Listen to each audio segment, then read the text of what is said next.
It is my privilege to introduce our speaker today, Mrs. Ginny Magliolo. Ms. Ginny Magliolo is a licensed professional counselor who earned her master's degree in biblical counseling from DTS in 2001. She has a small private practice and also works with the military under the Department of Defense contract as a military and family life counselor. She counsels soldiers and their families, gives educational presentations, and assesses soldiers returning from deployments, both stateside and overseas. Most of her counseling work has been as a critical incident specialist for a company called R3 Continuum. This company sends counselors into workplaces following disruptive events, such as the death of an employee, natural disasters, and acts of mass violence, both in Texas as well in Las Vegas, El Paso, and Northern California. And just mentioning those places reminds us all of recent events. Her passion is working with people following crisis with the objective of helping them to return to full functionality, and therefore she does quite a bit of work with issues related to grief, loss, and trauma. In addition to her degree in counseling from DTS, Ginny also has a degree in economics from Rhodes College in Memphis, Tennessee, and a master's degree in business administration from the University of Texas. Would you please join me in welcoming Mrs. Ginny Magliolo to chapel today? Thank you so much for having me. It's such an honor to be here. Well, you may have noticed that life has a way of not going according to plan. We know this from personal experience, and this reality is affirmed over and over in Scripture. For example, in the book of James, chapter 1, verse 2, it states, when, not if, but when you encounter various trials. Now, these various trials, these are trials that every one of us will experience. They come in all shapes and sizes, everything from the death of a loved one, the breakup of a relationship, a decline in health, a job loss, to name just a few. So consequently, we are surrounded by hurting people, and we're all called to care. But often, we do not know what to do or say, and we are afraid of making a painful situation even worse. Now, this problem is made more difficult by the fact that we live in a culture that does not deal well with grief and loss. We're uncomfortable with outward shows of sadness and emotional suffering. We tend to treat grief as a disorder or a disease or even as a lack of faith, instead of as a normal part of life and a healthy reaction to loss. We may see grief as a condition to be treated, and we put pressure on ourselves to say exactly the right thing to hasten the cure. We may see the situation as one that is broken and needs to be fixed by us. As a result, we may approach the problem with unhealthy goals, such as cheering a sad person up or helping him to get back to normal as quickly as possible. We may treat the grieving process, and it is a process and not an event. We may treat it as somewhat unnecessary and needlessly painful. But in fact, this process is vital for every person as they work to understand and accept the loss and to adapt to a life that will be different from what they had planned. The process can be long and messy and difficult to witness by those who love the one who is suffering, but it cannot be ended prematurely without cost to the sufferer. As we think about the Israelites wandering the desert for 40 years, it becomes clear that speed was not the goal. There were hearts to be changed and lessons to be learned. And so it is with us as we move through our own deserts and walk alongside others through theirs. If we are to respect this process, we must allow the grieving person to move at his own speed and in his own way, and we must meet him where he is on the journey instead of where we would like for him to be or where we think he should be. Often, because we see grief as pathological or because we find it too hard to witness the suffering of those we love, we try to prematurely end or speed up the process. Let's look at some of the ways that we miss the mark by doing this. First, we tend to impose our own timeline on their grief process.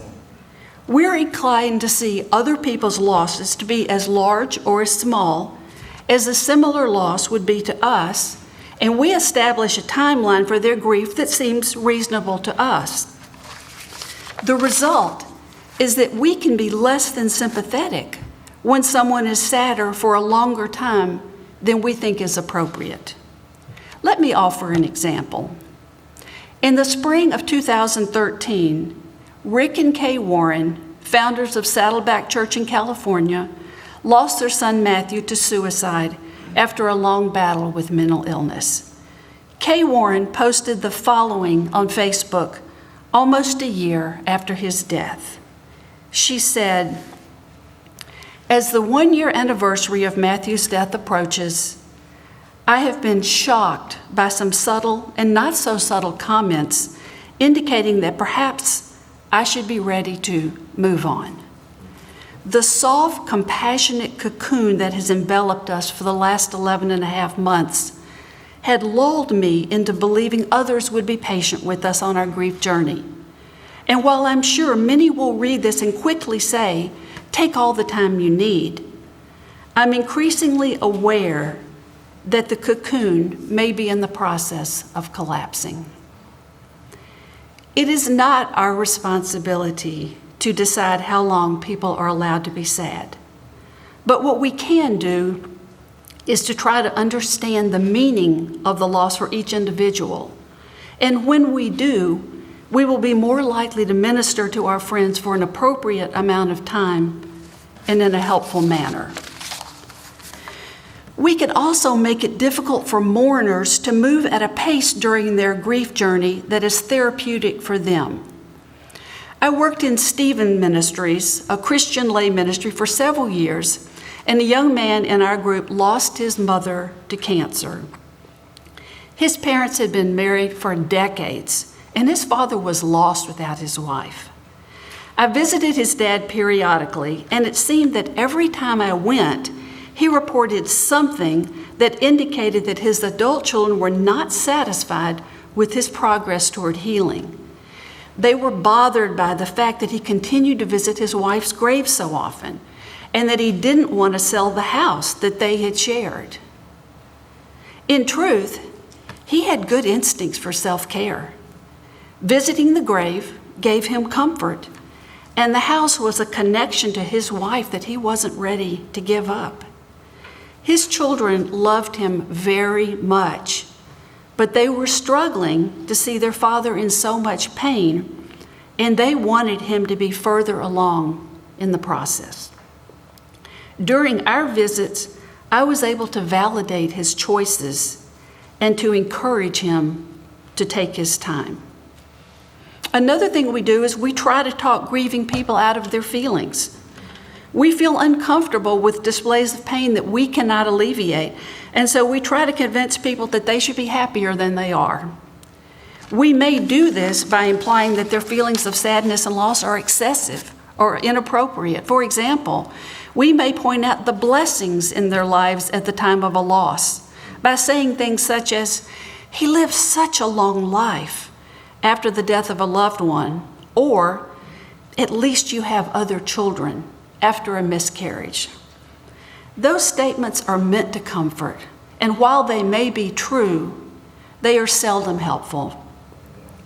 People will generally come to realize the many blessings in their lives, but first, they may need to mourn what they have lost. We insist that grieving people show progress. We might ask some questions like, "Are you feeling better?" Or, "Are you okay?" We let the grieving person know that the desired answer is yes, whether it is true or not. We may do this because we feel that a negative answer presents us with the problem that we are responsible to solve. Or we may feel unprepared to deal with a negative response. A client in my private practice suffered from depression, and she talked about how hard it was to be asked these types of questions every Sunday at church, knowing how much her friends wanted to hear about improvements in her condition. She felt that she would be letting them down if she told the truth. How much more helpful it would be to simply ask, "How are you?" and let the person speak from her heart. We may avoid people's pain or problems. Sometimes when we don't know what to do or say, we can avoid the hurting person, which can bring even more pain and loneliness into the person's life. This can be especially true when the loss is of a sensitive nature. I had a couple in my private practice whose son took his own life, and they told me stories of people at church who literally took detours down side hallways so they would not run into them. Another form of avoidance is not getting in touch with the grieving person in a timely manner. A young man in a small group at his church told me about a fellow group member who lost a sibling to suicide. Now, these group members agonized for several days as how to help their friend, and then they realized that their friend didn't know about their struggles about how to help. He only knew that he hadn't heard from them. So in both cases, almost anything that they would have done or said would have been better than avoiding the sufferer or doing nothing. We may offer platitudes, sometimes of a religious nature. We may tell mourners it's for the best or it's God's will. Those who are hurting are likely to feel that these words are a substitute for true caring and for meeting them in their place of need. We also offer Bible verses, with Romans 8:28 being a favorite. Dr. Kenneth Houck, the founder of Stephen Ministries, warns that while verses such as this offer hope, they do not offer immediate relief from the pain, which I suspect is the goal of some who minister in this way. Now, having said all of this, I do not mean to imply that we leave those who are grieving on their own. There is so much that we can do to help while still respecting their unique journey. What do hurting people want and need, and what are some of the ways that we can minister to them? First, hurting people need a safe place to mourn. Those who are grieving need a place where they can express themselves without fear of being judged and without limits on what is allowable to share. I had a young woman in my practice who had lost a family member in a most tragic way. We worked together for several months, and after we finished, she wrote me a lovely thank you note. One sentence in her letter particularly stood out to me. She said, "Thank you for allowing me to be sad." I believe that I was one of the few people in her life who encouraged her to openly share her thoughts and feelings and to take her time on her grief journey. We can provide a safe place where grieving people can talk about the person they lost. We can initiate such a conversation about that person, even though we might feel awkward about talking about the deceased to their family and friends. We can fear that we're making a hard situation worse. But, contrary to popular thought, grieving people usually want to talk about the person that they've lost. They want to maintain a connection with that person despite the lack of their physical presence. And they do not want their loved one to be forgotten. They can find comfort in sharing memories and stories about their loved one. I gave a talk similar to this to a large church in Dallas some years ago, and I asked members of the audience to share an example of when someone had ministered to them after a loss. One woman shared that after she'd lost her beloved father, her next door neighbor came over for a visit. They sat down with a cup of coffee, and the neighbor said, "Tell me all about your father." The neighbor was not in a hurry, and she allowed her friend as much time as she needed. This woman said that she felt that she had been given a gift, and it was one that she would not soon forget. Finally, we offer a safe place when we show that we are comfortable with whatever emotions are expressed, including the so-called difficult emotions like anger and sorrow.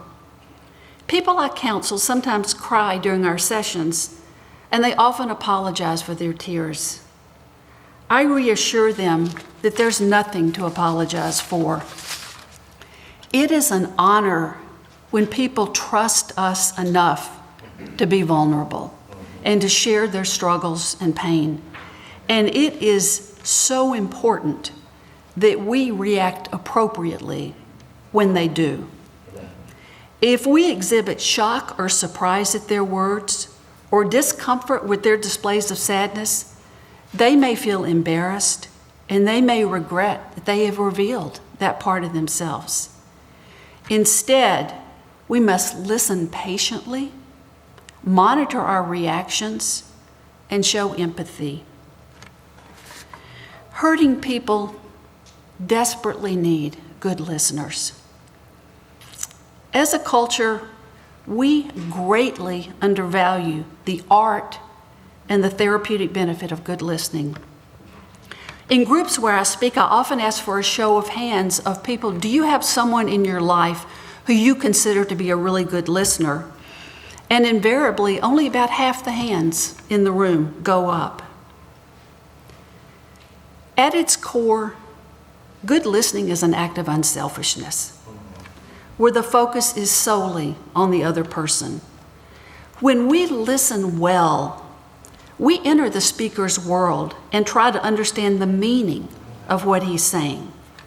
To ensure that we understand, we may ask questions and reflect back what we've heard to confirm that our understanding is correct. We validate their feelings, which is to show that we have heard them and we can understand why they feel the way they do, even though we might feel quite differently in a similar situation. For example, we might say something like, "I can see why this is so hard for you." Good listeners do not hijack the conversation by telling their own stories, and they do not give unsolicited advice. They simply listen. And when they listen well, the grieving person will feel comforted and valued, and his burdens may feel somewhat lighter. Let me offer an example of an instance where someone provided comfort in a remarkably simple way. Through my crisis work, I visited a company which provides telecommunication services. Now, this company had hired a new employee, a young lady, and on her first day at work, they paired her with a veteran technician. His job was to install new services and to troubleshoot problems, and so she went along with him on his route to learn the job.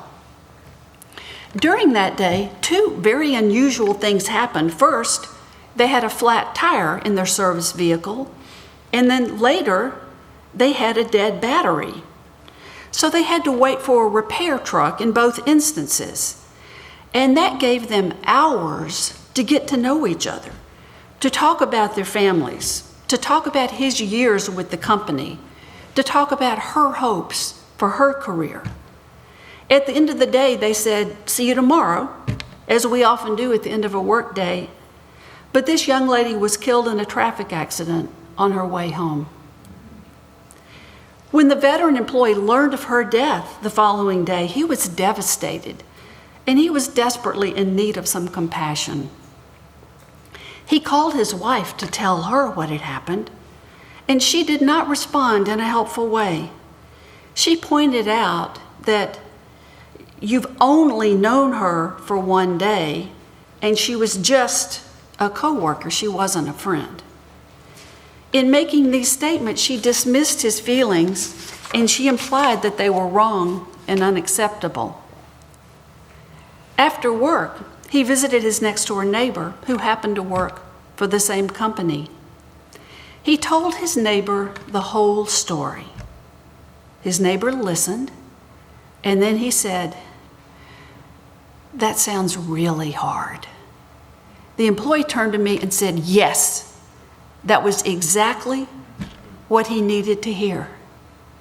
It was obvious how much simply listening and offering words of validation meant to him. People who have experienced a loss often need to tell their stories associated with the loss over and over, and sometimes in great detail. They need to talk about that call that they got from the hospital that told them about a loved one's death, or what it was like to receive that serious diagnosis from their doctor, or about the sorrow following the breakup of a long-term relationship. We may be confused when they tell us the same story more than once, but we need to remember that they're telling these stories for their benefit and not for ours. Repeating the story is a way of processing and accepting the loss. We minister to them well when we listen to these stories as if it were for the first time. Hurting people also need companionship and physical presence. Just showing up and being there communicates caring. Sometimes there's a silence during our conversations, and many of us find that uncomfortable. But it will only be awkward if we seem uncomfortable. We can let the mourner know that we're ready to listen, but there's no requirement that he talk. The quiet time can be well used by praying for the individual and asking for guidance as how to help. Physical touch, such as a hug or a pat on the back, can also be healing when appropriate. Grief can feel very isolating and lonely, and touch can nourish us and make us feel less alone. I want to relate a story that illustrates this idea. My friend Elaine lost her husband in a single-engine plane crash in June of 1978. They had been married for 9 years and were unable to have children, and so they were completing preparations to adopt a child. When her husband died, all of their hopes and dreams for the future, including having a child, died with him. It's been over 40 years since that time, but Elaine still expresses her thankfulness for one childhood friend who, for the first year after the accident, drove 2 hours to spend almost every weekend with her. Her friend listened to Elaine's pain over and over, but there were also many moments where they were silent, and her friend simply offered her presence.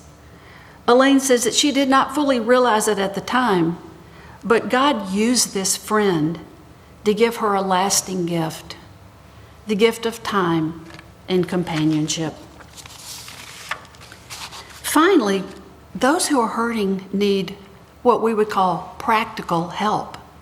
Those in mourning may find it difficult to make decisions and to multitask the way they did before the loss.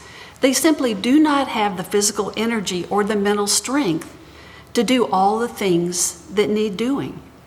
Dr. Houck of Stephen Ministries also cautions us not to say, "Call me if you need anything," because it may be difficult for them to identify what they need, and it places the burden on them to initiate.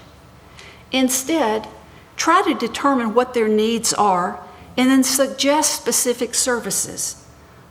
Offer to mow the yard, bring food, babysit, or perform other jobs that need to be done, and continue to offer until the person can resume these tasks on his own. Typically, after a loss, people tend to gather around mourners for a short time, and then they return to their own lives. just as the truly hard work of grieving begins. Another form of practical help is to send cards, to visit, to call, especially after most people have dropped away. The initial year after the loss, the first Christmas, the first Thanksgiving, other major holidays, the first Mother's or Father's Day, and the anniversary of the loss, among other dates, can be so difficult. So hearing from those who care is especially valuable at times such as these. I had a client in my private practice who had a significant loss in her life. Early on in our work together, she asked me, "So, how do I get over this?" I advised her not to think of this loss as something to get over, but as part of a process to go through. It reminded me of one of my favorite quotes. Helen Keller said, "The only way to the other side is through." Getting over a loss seems to imply avoiding the pain and living as though the loss never occurred, and that would be unfortunate because I believe that God uses the grieving process to mold us into His image. This is true for both the grieving person and those who minister to her.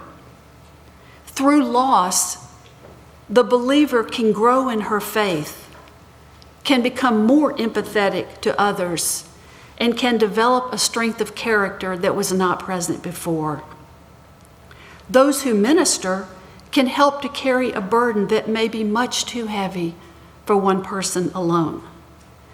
I also believe that He has a timeline that is often different from ours, and it is vital that we walk at the same pace as the one who has suffered the loss. Thank you very much.